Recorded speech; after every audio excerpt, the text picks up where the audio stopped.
Misfits, people ask me all the time about tools that I use in my life and business to maximize my success. I usually start by telling them one of my most powerful tools is my morning habits. And of course, they look at me somewhat confused. I then explain how important it is for me to center myself and how I begin my day and plan for my success. It's critical to consistent high performance. And it doesn't take me long, about 5 or 10 minutes, because I use a great resource called the 5-Minute Journal. The 5-Minute Journal is the simplest, most effective way I've ever found to start your day in the right mindset, doing the right things, and set yourself up for success. And it is exactly what it says, a 5-minute exercise you can do each day. Let me ask you, if you could reach your next level in your life and business by spending just 5 minutes of focused time a day, would you do it? I bet you would. And I know it works because I've experienced the power of it. And you can get your 5-minute journal simply by going to www.misfitentrepreneur.com/journal. That's misfitentrepreneur.com/journal. Do what I do. Use this amazing resource to give yourself an edge in your performance and your success. Get your 5-minute journal today. Hello, Misfit Entrepreneurs. This is Dave Lukas, and welcome to another episode of the Misfit Entrepreneur, where it is our job to help you unleash your inner misfit and break through to higher levels of success, wealth, and fulfillment by bringing you the best insight and information from the world's top entrepreneurs with a specific focus on their misfit side, the specific traits, habits, and secrets that have allowed them to thrive and succeed. As a reminder, if you're new to watching us on our YouTube channel, hit the subscribe button below. Give this video a like and comment as well. We do our best to respond to all comments as timely as possible. This week's Misfit Entrepreneur is MC Laubscher. MC is the founder of Producers Wealth, a firm helping business owners in all 50 states in the United States implement, execute advanced alternative wealth strategies. He's also the creator and the host of the top-rated business and investing podcast, Cash Flow Ninja, Cash Flow Investing Secrets, and Cash Flow Ninja Banking, which have been downloaded millions of times across over 180 countries. He's also, if that's not enough, a best-selling author and has written the 21 best cash flow niches, the 21 most unique cash flow niches, the 21 best cash growth niches, and the 21 next level cash flow niches, as well as Get Wealthy for Sure. He's also a member of the Forbes Finance Council and the $1 Million Roundtable, a peer group for the top 1% of financial professionals worldwide. As you can see, MC has done a lot. What I like about him is that he's really an entrepreneur who's chosen to do business in the financial space. And I'm really excited for him to share what he's learned along his journey and a lot of the unique things that he's uncovered, really focusing in this space along the way as well. So MC, are you ready to unleash your inner misfit? I'm ready to go. Well, great. It's great to have you on. And I was on your show. I was on the Cash Flow Ninja, which was awesome, by the way. And, there's a lot that we only have so much time, right? So I'm going to try to get into everything possible with you today. But first, let's take just a few minutes, 3 to 5 minutes or so, and just tell us your story. How'd you get to where you're at? It's interesting. I grew up in South Africa, so I'm not originally from the United States. I came to the United States in 2001, but I grew up during a very interesting time in the country's history. You had a switch in governments from the apartheid regime to really not having a government at all, to eventually Nelson Mandela was released, and then you had your first democratically held election. And that was a very interesting time as a young man to see what was going on. People behave extremely different in stressful situations, right? So there was a lot of uncertainty. It was a lot of chaos. People didn't know what was coming tomorrow and what the future looked like, right? They couldn't quite envision it at that time. Living through that and being a young man living through that, I think really what is now a massive asset to me. Because in the entrepreneur space, a certainty, out of your comfort zone, not knowing what tomorrow brings. These are all things that we experience on a daily basis. So I got really comfortable being uncomfortable from a very young age. So it helped me in my sports career too. I was able to play sports at a very, very high level. I know you've done some great things from an athletic standpoint too. But that really helped that. When I came to the United States, I came traveling backpack, a suitcase, a couple of $100, sense of humor, sense of adventure. And I played in a sports league up here till 2007. While I was doing that, I was one of those nerdy guys on the sports bus and on the plane reading about business, investing. I realized that at an opportunity at that stage where most folks, time flies by on a team bus or a plane, right? Video games and bad habits, right? Where I was like, this is a time to really just go in and improve myself, learn, study, and then also take action. So I used some of the capital that I was making playing sports, and I bought my first real estate property early on. And I started investing in real estate. One of the books that I read was Robert Kiyosaki's Rich Dad, Poor Dad, which I like. At that stage, I was like, this is exactly what I was looking for, and taking action within the first 6 months of reading the book and actually buying a property, getting tenants in there, collecting rent, paying the bills, and at the end of the month, there was cash flow. So that's kind of where I started as far as like my first entrepreneurial adventures. And then, I grew as an investor, worked for one of my friends that was an owner of a very large real estate portfolio while I was playing sports because I was not really employable. So I worked to learn, just as Robert Kiyosaki taught in the book. As I was doing that, I also realized that there's a different level to the wealth game. And I'm so grateful that I realized it early on. And that friend of mine taught me a lot because they had a family office structure for their family where they made money in their operating businesses. They warehoused their capital very, very efficiently within a family bank. And then they also deployed it and bought real estate and other operating businesses. So I learned that. I saw that what they really created was a banking system. And they're really in control as the bankers in their own personal business and investing economy. So I started to adopting those principles, did that, and implement and execute it, see, learn, do, and then teach others how to do it. And then eventually just investing and implementing these strategies that's in family offices put me in a position to start my company, Producers Wealth, in 2015. So it's our 10th year in business. So with a financial goal, a mission of elevating just the financial well-being of business owners and their families. And I started Cashflow Ninja in 2016, the podcast, because I was curious. I met incredible people through starting my business, doing incredible things, making and generating income in incredible ways. So I learned so much. There's so many different ways that you can do it. That I wanted to do a podcast about it, and that really propelled everything else that we were doing. So still doing today at Producers Wealth. We serve clients in all 50 states, and we are still cranking out podcasts weekly at Cashflow Ninja, interviewing the best minds in business and investing. So there's a ton to unpack from that. And, I want to start, like, there was something that I read, it really kind of caught my eye when I was kind of prepping for this. And it's the producer's mindset. Like, this is something that I see you talk about a lot and everything. And I found it a kind of a unique twist on kind of how to look at things. So tell us, like, what is the producer's mindset? How does somebody, start to implement this in their business, themselves, in their life, and all of that? Yeah, I mean, the producers and the creators are the people that everything that we touch, feel, and experience on this planet, like basically man-made, they created and had a hand in it, right? You pick up your cell phone, there was a producer that started a business, had an idea, and implemented and executed on it, and now there's an amazing product which helps you solve a lot of problems, and you get to be the beneficiary of that idea, right? So yeah, the producer's mindset is all about producing and creating. There are so many challenges out in the world today, right? Well, this is a golden opportunity for producers. Instead of just sitting and complaining about it, you could solve those problems. And all of those problems that you solved is a business idea. The one thing that I saw too on the producer side is that the financial advice that producers get is like 99% terrible. It's advice for the average person.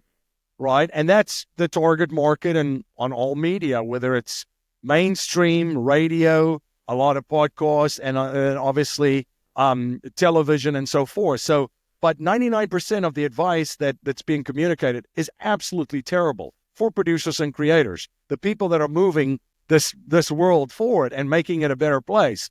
So I was very, very passionate to help the helpers, not to get too Atlas Shrugged, Ayn Randish on you, but I wanted to help the helpers. And that's why we created our company, Producers Wealth, because there's a completely different way about designing a wealth strategy for a producer, a business owner, than for just the average person. Yeah, and that makes a lot of sense. So what are some of those different things? Like, you're talking to a bunch of entrepreneurs watching right now. Like, so what are some of the different things that you do when it comes to building wealth from a producer standpoint and an entrepreneur standpoint that they should be aware of? Most producers, entrepreneurs, and business owners, when they start a business, they go all in. You have to, unless you're born with a silver spoon or you have a wealthy family. And there might be some of them, and kudos to you, just got a head start, but that's not bad. For the rest of us, not so much, right? You you start where you're at and you roll in. All your resources, whether it's money, time, energy, everything is going into starting this business. Because you're all in when you're starting out and grinding, and it's long days, nights, not a lot of sleep, working your butt off. You look broke on a financial statement, right? If anybody would look at you, you would look completely just broke, pretty close to a homeless person, because you're all in. Everything is inside of your business. And no one at that stage would take a look at you from an advisor standpoint. Financial advisors, bankers, lawyers, tax strategists, they're not going to take a meeting with you, because at that stage, you're not their ideal client. So, but you keep your head down, you keep going. As everybody now listening to this knows, family's telling you you're crazy. I don't know if this will work, all that stuff. You just keep going, and eventually you're surviving. And then you keep your head down and you just keep on just grafting, and eventually the company becomes profitable. It's off the ground. And now you're making money, and it's starting to grow and grow. Well, what happens at that stage? These financial advisors and lawyers and tax strategists and bankers, now all of a sudden they're banging on your door. And what advice do they give the majority of us? So when they sit down with you, an advisor, financial advisor, they would say, well, you've done fantastic starting this business and grinding, and now you're profitable. Let's take some of that capital out of your business. Let's diversify a little bit. Give some of that to me, and I'll put it in stocks, bonds, and mutual funds. Okay, well, what just happened right there? So you're a business owner. Your business continues to need liquidity to grow. And up until this point, that's what you did. You reinvested in the business because you're building this asset. And now all of a sudden you're taking capital outside of your business and putting it where? In other people's businesses. That's exactly what happened there. So that goes into Apple stock. And by the way, I'm recording this on Apple devices. I love my Apple iPhone. I love Apple. Great company. Changed the world. Steve Jobs, Tim Cook. Not a problem with Apple. But Apple doesn't need your money. Apple doesn't need you to provide liquidity for them. Your own business needs your money and your liquidity, right? So the focus there should be that I'm building this asset and growing it daily. That's where my energy, my capital, my resources, my time and energy should still be. So that's the number one biggest mistake that business owners make, because at that stage, and we talk to a ton of business owners, their business plateaus, and they're like, I don't know, it's crushing it. Now we're just treading water, basically. Well, all that money that you reinvested in your business, you're now taking out. It gets worse. There's cash flow management issues that come up as a result of that. So most business owners, I talk about the cash flow seasons. If I put you on the spot, if you're listening to this, and I'll ask you, what's your highest revenue month of the year, approximate? Without blinking, you're going to pick a month. Like mine is May. May every year, that's our highest revenue month. At the same time, if I ask you what's your lowest revenue month, without blinking, you'll throw out a month, right? So for us, it's August. Nothing happens. Nobody wants to talk about finance or money. They prefer to spend it because you're running into Labor Day. So really, no one at that stage is doing anything in our world. But you have these cash flow seasons that during the highest revenue months, very, very easy to pay all of your overheads, run payroll, all these things. Your lowest month of revenue, not so much. So where does the capital then come from? So most business owners then, because the money is going out of their business into other people's business through diversification and Wall Street, or, they're not managing cash flow again. Now they've got to run to a bank and get a line of credit. And you're caught in the cycle constantly of then borrowing money and they're repaying it to an outside institution. I want to stop you there too, because I think I just did this. We just had an event. A lot of people know that I owned a financial education business for a long time. We just had an event a little over a week ago where kind of laid all this out. Over 20 years, it's right about 90% of fund managers do not beat the S&P 500. If you just put your money in the S&P 500. And so it's like the question becomes like, well, if, these people, are not beating the S&P 500 and a lot of them are way underperforming. In fact, Kathy Wood is a big fund manager. She runs what's called ARC, which is a tech innovation fund.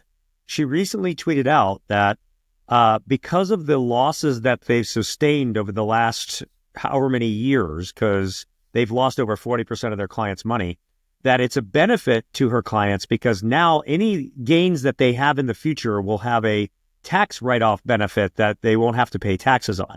This is somebody who lost 40% of her clients' money. And in order to make 40% back, you have to create 100% return in the market, to do that. So that's great, but I think people would much rather have had you be making money the whole time, right?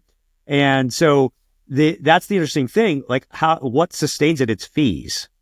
And we did an analysis that if you take $10,000 and invest it over 40 years in the S&P 500 or, or a very, an ETF with a very low expense fee versus a standard fund with a 2% fee, the difference that you have in 40 years is $200,000 difference in the ETF with the low, fee versus the, high fee. So you have $200,000 more, right? It's almost double. I think at the end, one was 400, the other one was 250, right? Or 220. And so that's what makes the whole thing go. And that's what all the marketing and all the advertising is designed to do, is to get you to give the money, because in the end, they don't care if they make actually money. It's the fees, right, that matter, because that's how they get paid, right? It's commission, basically. It's, that sort of thing. And so that's kind of the Wall Street game, if you will. Now, don't get me wrong, you know this, and I know this too. There are some great fund managers out there that do kill it.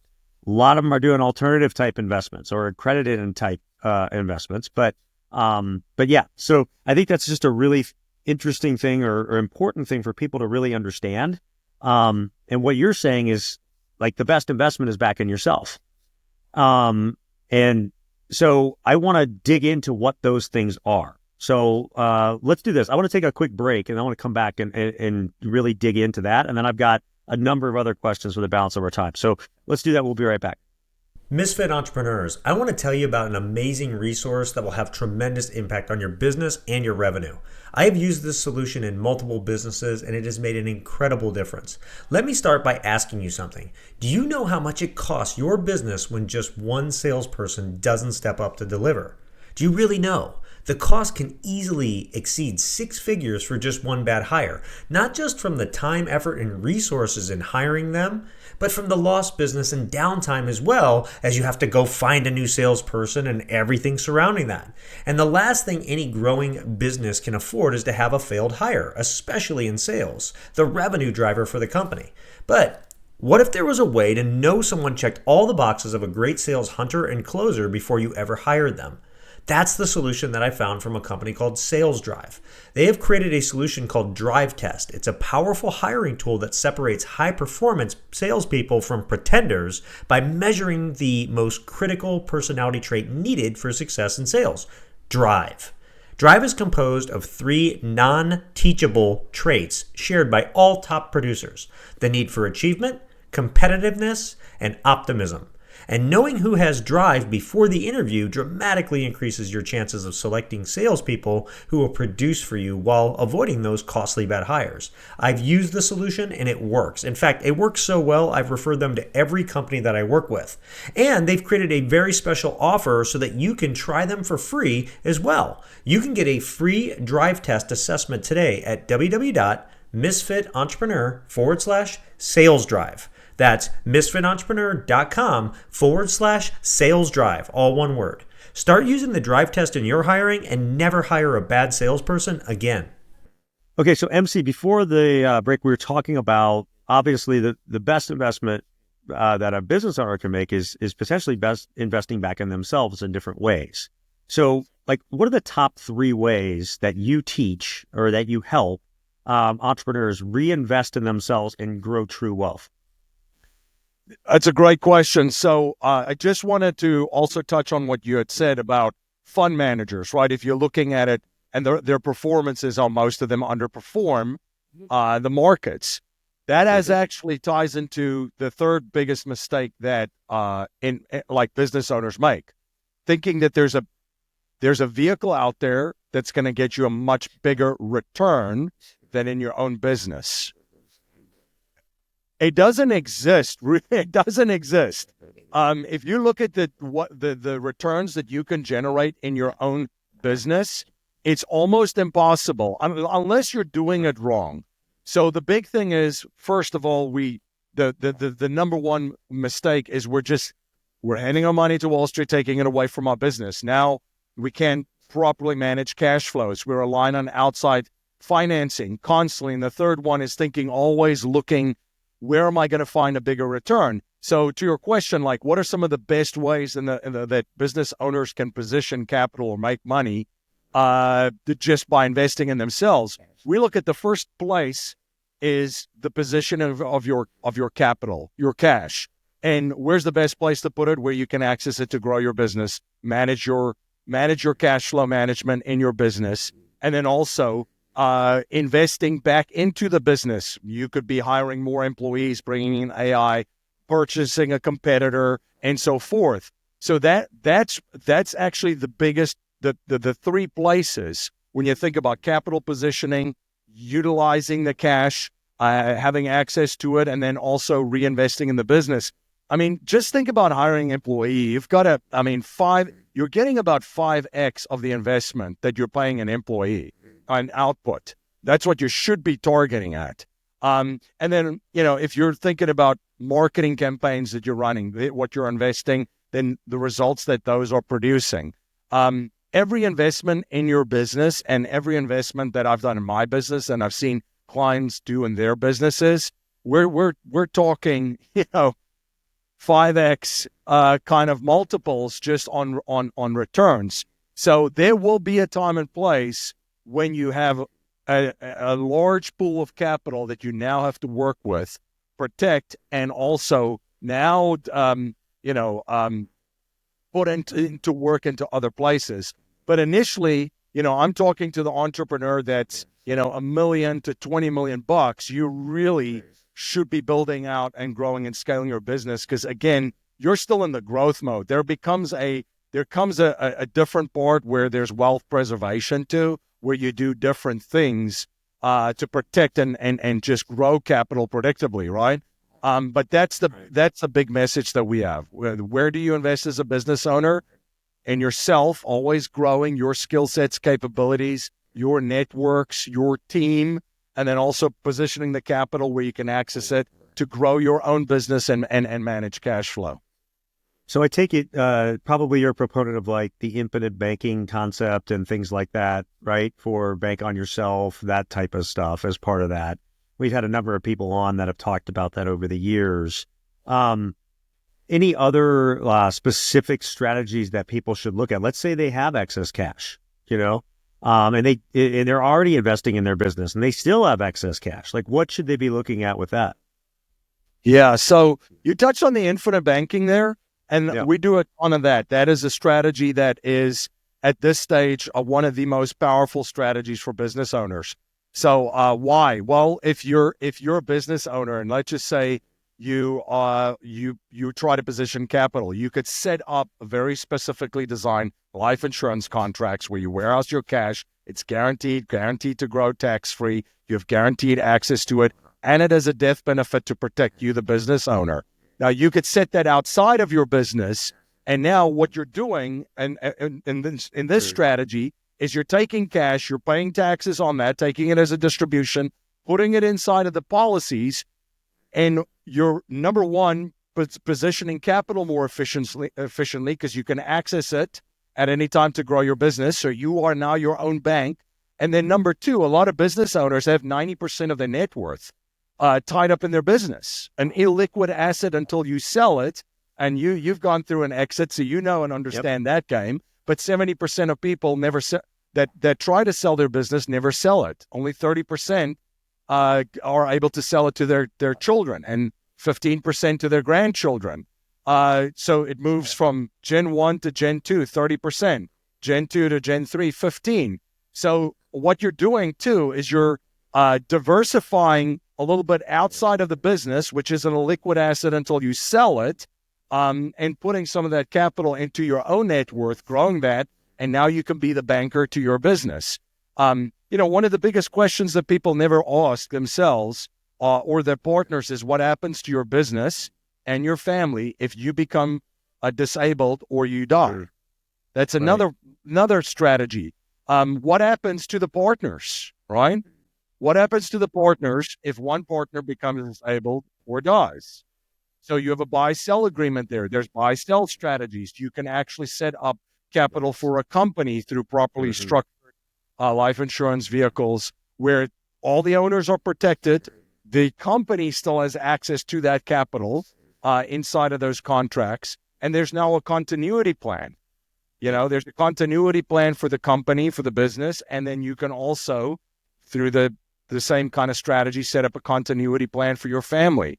How about maintaining and hiring number one A players or keeping and maintaining A players? One of the biggest challenges that business have. There's strategies that you can implement and execute utilizing these similar type of vehicles where there's now a massive incentive for A players to come to your company, number one, and stay, not go shopping after 12 months. Because buying into a vision and a culture is one thing, but keeping them in alignment, a great bonus incentives is one of them. So there's many of these different strategies which will allow risk mitigation for your company, and then also allows you to be the banker to your business.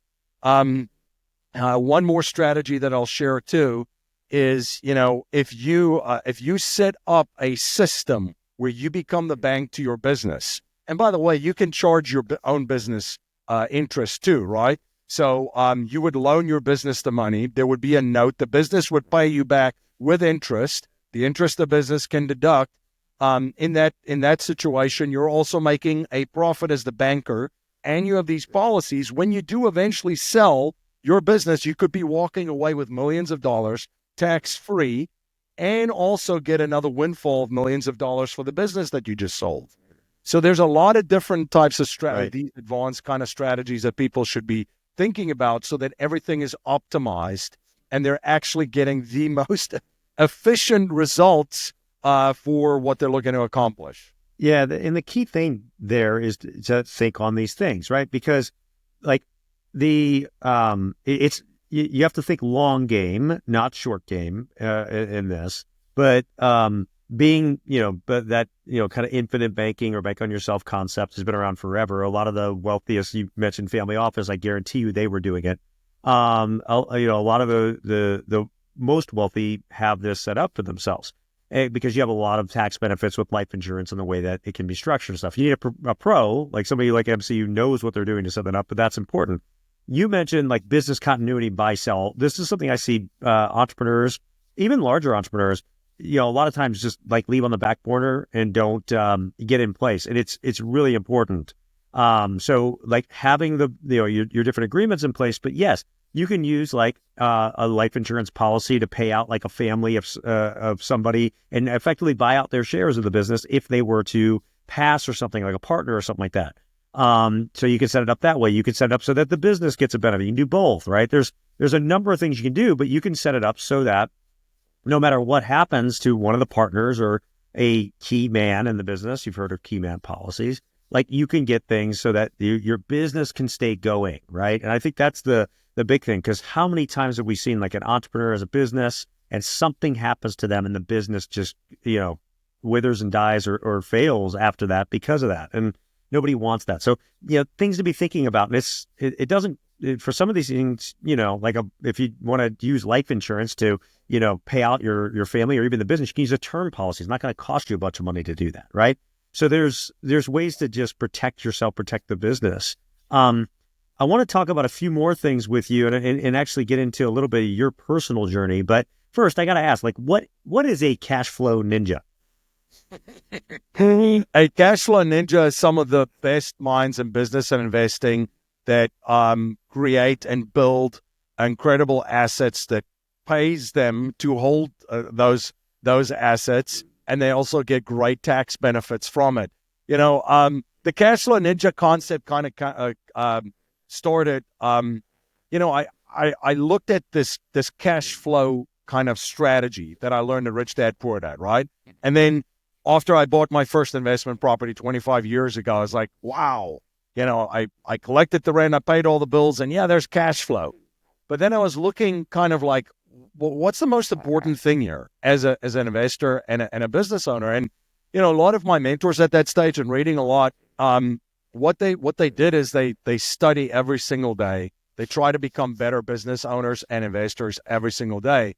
And what's funny? My dad is in martial arts and is actually one of the most well-known karatekas around the world. He still travels and teaches in 5, 6, 7, 8 countries per year, depending on the year. And what I learned from him too is his pursuit of excellence in his craft daily. So he never, I can't take him. I was a tough rugby player back in the day. He's 76. He could probably just take me down in, 1 or 2 moves. But anyway, he never feels like he's like, all right, that's it. I've arrived. I'm the best. This is great. No, every day he gets up and he works out. He goes through his routine. He does his katas. He trains because he's pursuing excellence in his craft, which is karate.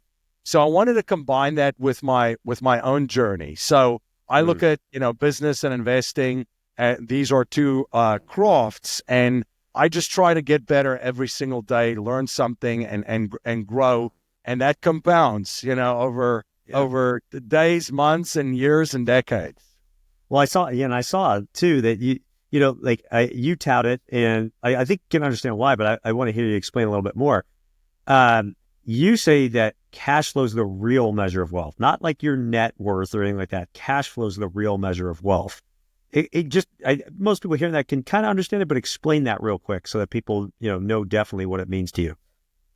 Yeah, a lot of the net worth stuff is paper wealth, right? It's all kind of, it's numbers, and for the most part, it's inflated, So, but if you look at real wealth, think about it and this is one of the questions that Robert Kiyosaki posed in his book, Rich Dad, Poor Dad. If you stop working today, how long will you be able to live at your current living standard? Like how many years? And he looked at it and how many years said, well, wealthy, he would say. Yes, how many years wealthy? Because that's real wealth. And that really resonated with me. And I'm like, wow, if you think about it, because you could have a massive net worth, but the day you stop and you don't have any income producing assets, whether it's a business or whether it's investments and in real estate, oil and gas, and all of the other areas, you're going to run out of money at some stage, right? So, that's kind of how I look at it. Now, again, if you have a sizable net worth, chances are it's probably in operating businesses and real estate, because that's where most of the wealth is generated in the world. So you are going to have income producing assets, but that resonated with me. So I looked at, okay, if you're trying to build something and or invest, the game isn't to build something just to try and flip it and sell it and then make the money. It needs to actually make you money while you have it. And the exact same thing with real estate. And whether you're there or not, that's the key. Whether you're don't have to be present to make it. Yes, because that's the other thing. Look, there's really not such a thing as passive income. I kind of call it leveraged income, because for someone, your passive income for someone else is active, and somebody else is in there doing the work. They are enjoying it, and it's in their skill sets and capabilities framework, and that's their unique ability. And obviously you're partnering with them in some way. But yeah, so there's, somebody is doing it. But I mean, you again, from a lifestyle and a freedom perspective, you want to be able to have investments where you get paid whether you show up or not, as you said, or regardless of where you are in the world. And I was curious, because I'm curious how this might have changed a little bit. I don't know how long ago you wrote it, but you wrote the book, 21 Best Cash Flow Niches. And we're now in the age of AI, right? Yep. In fact, I just watched a video this morning of a guy who used Operator on ChatGPT and actually got it to start working Facebook Marketplace for specific scenarios, and actually talking back and forth with people on Facebook to find the opportunity, see if they would go for it, and basically work on his behalf. And so it's the first time, you've got, an actual AI interacting with a live person, like on Facebook, and they don't know the wiser, right? So we're stepping into a whole new world, right? This guy, what he was doing was he was basically all these people on Facebook Marketplace in big cities. Believe it or not, there's people that have pianos that they want to get rid of, so they'll put them on Facebook Marketplace, right? Because they're moving or whatever, right? So he used Operator to create basically a sequence that it goes through where it finds the people that are listing pianos in a certain geographical range of the city, and then messages them to say, hey, I don't want to buy your piano, but I will help remove it for $200 for you, and get rid of it so you don't have to worry about it.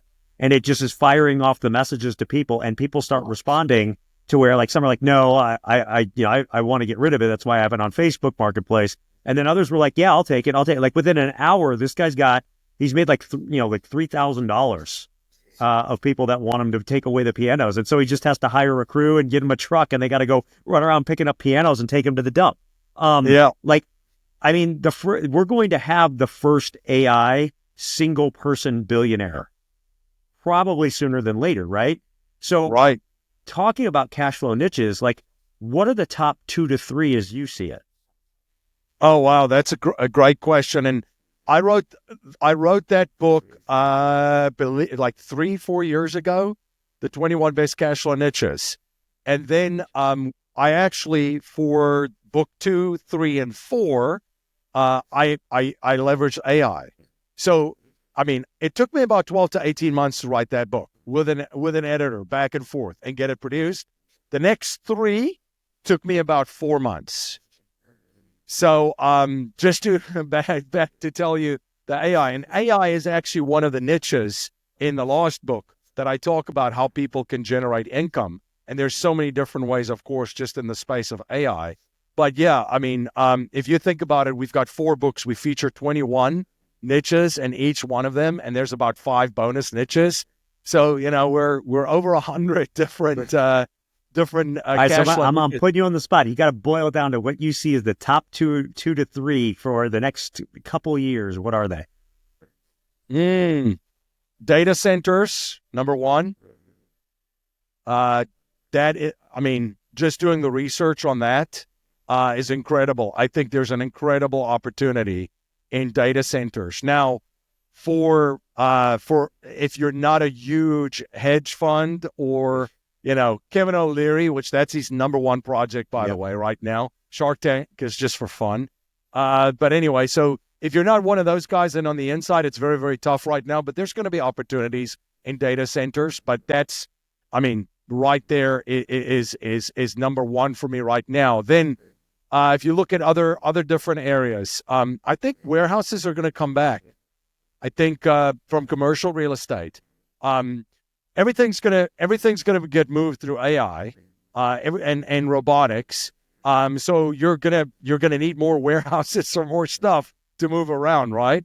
So, and I actually have a friend and a partner that he's in the warehouse space right now, and they're picking up incredible deals all over the country. I think that's going to come back, and he's already seen like a huge uptick for it. Interesting stuff, though. If you're thinking about like legacy stuff, one of the most interesting niches and conversations I've had is fine Scottish whiskey, investing in, these barrels of just very specific fine Scottish whiskey that's warehoused and stored in Scotland. And there's a whole strategy behind this of how you can buy that. It's stored at a certain temperature and a certain distillery. And of course, you could hold that for 20, 25 years. The longer you hold it, of course, the more profitable it becomes. So it's a commodity. It's a commodity that I don't think people are going to stop enjoying.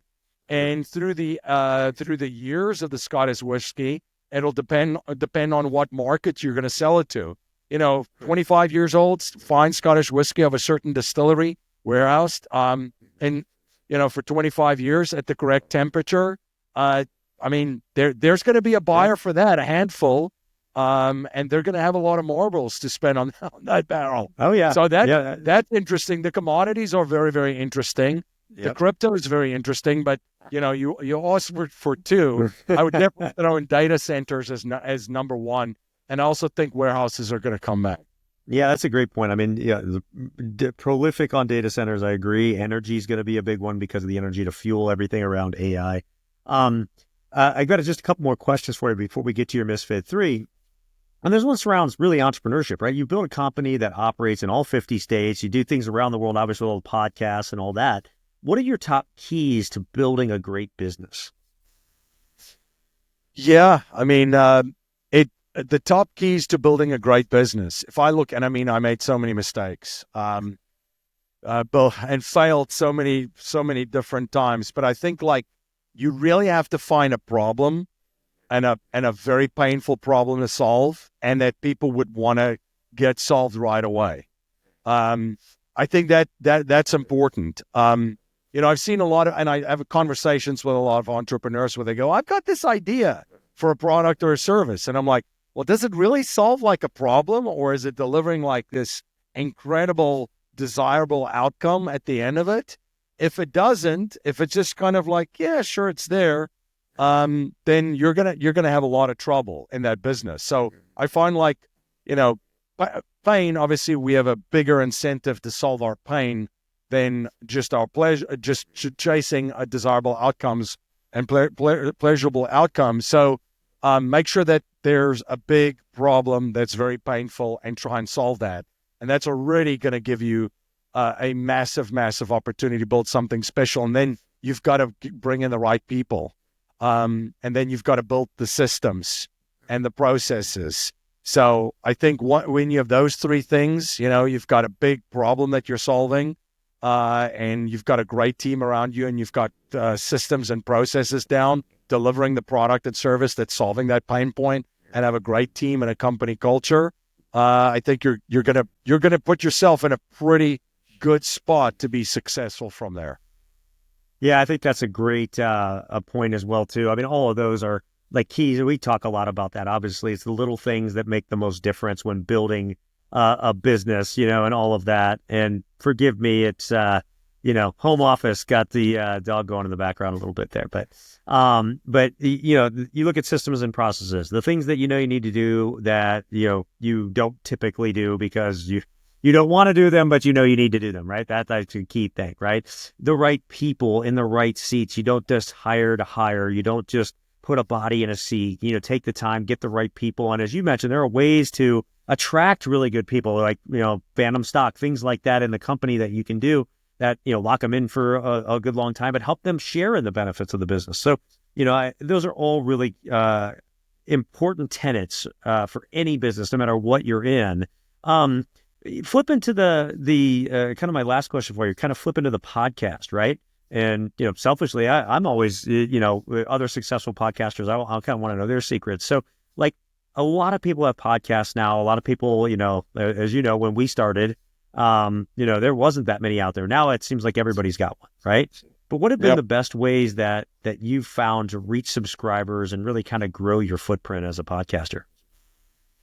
I think one of the things about the podcasting space is this. Number one, if you're starting it or you're in it right now, you got to be into it for the long haul. It's got to be something that you're going to do continuously. And it starts with that mindset. The best advice that I got in 2015, I started in 2016. But the best advice that I got is somebody said, you got to commit to doing this for 5 years. And I'm like, what? And he goes, yeah, you got to do it for 5 years because staying power counts in this world. So if you're consistent, you're putting out consistent, great content. It doesn't matter how you pour the coffee, whether you put the cream in the cup first and then pour the coffee, or the coffee and then the cream. The cream always rises to the top. So if you're consistent and you put out great, consistent content, and you deliver every single week, that show is going to organically grow. Now, there are other strategies, of course, of how to grow and scale a podcast too. Obviously, reaching people through paid mediums, that's one way of doing it. Asking people to share it, and if you put out consistent, great content with great guests, people are going to share the podcast more and more organically. But so on the organic side, that the paid ones, we're all familiar with them with ads and so forth. I think that those are some of the ways that, I'm looking to do it with our show, still just trying to reach more and more people.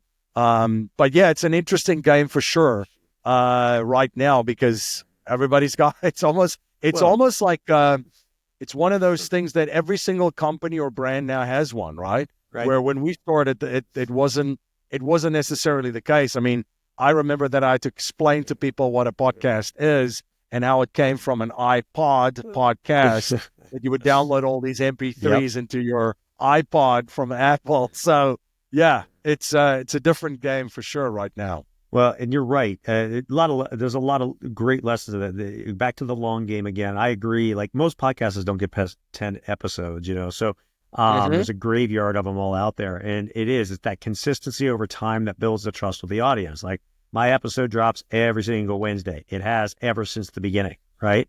And so people know it's going to drop, right? And so you build that kind of trust. I had once where I got it out late on a Wednesday and I had a bunch of people emailing, where's the podcast? Where's the pod? That's when you've got a good following and stuff.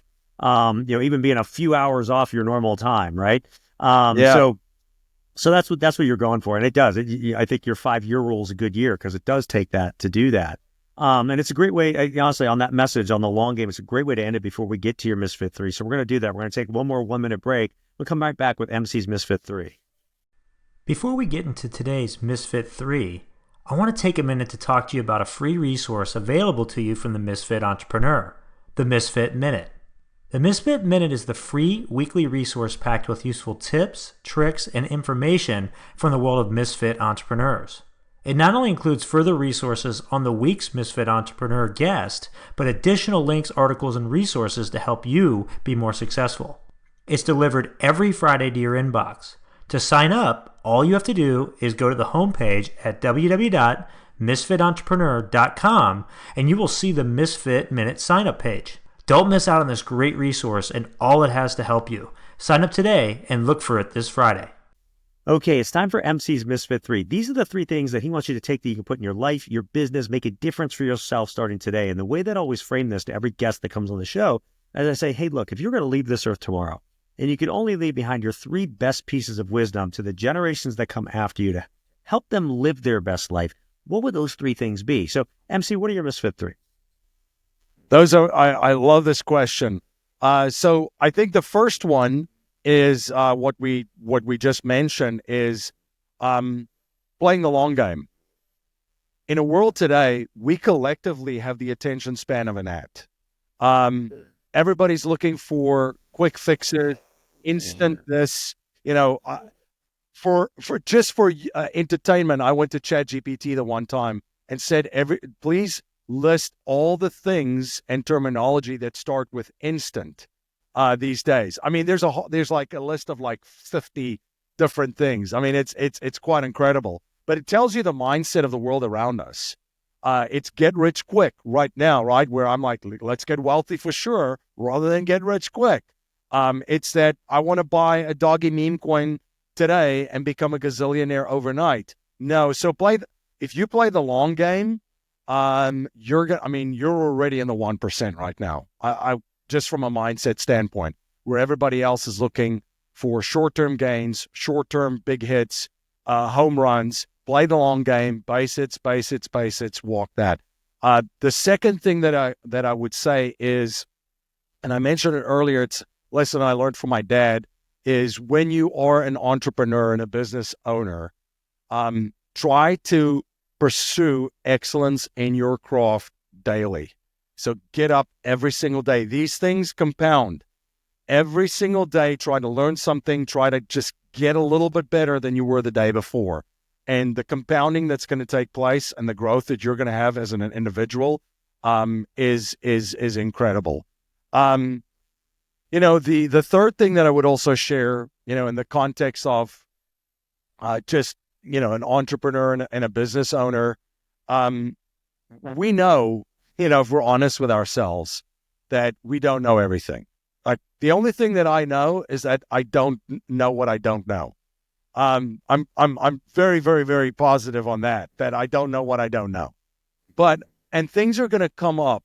Things are going to change constantly. So I always have this motto that believe in your ability to figure things out. So you don't need to be the authority or specialist in something. Everything's going to change around us constantly. And don't get overwhelmed. Don't freak out and go, oh, I don't know this or I don't know that. We have the ability to figure anything out. Anything. And this has kind of been like one of the things on my journey, that if there's something that's complicated or complex or something coming out of left field, and this AI stuff right now, a lot of people are freaking out. I don't know about your inbox, but my inbox is like, I don't understand this. What am I going to do?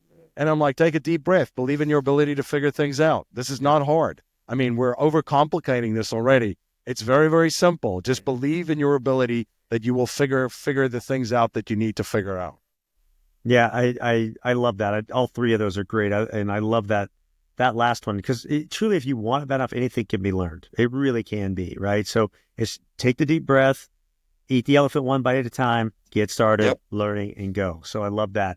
If people do want to learn more about you, where should they go? I actually created a page for your listeners at producerswealth.com/misfit. That's producerswealth.com/misfit.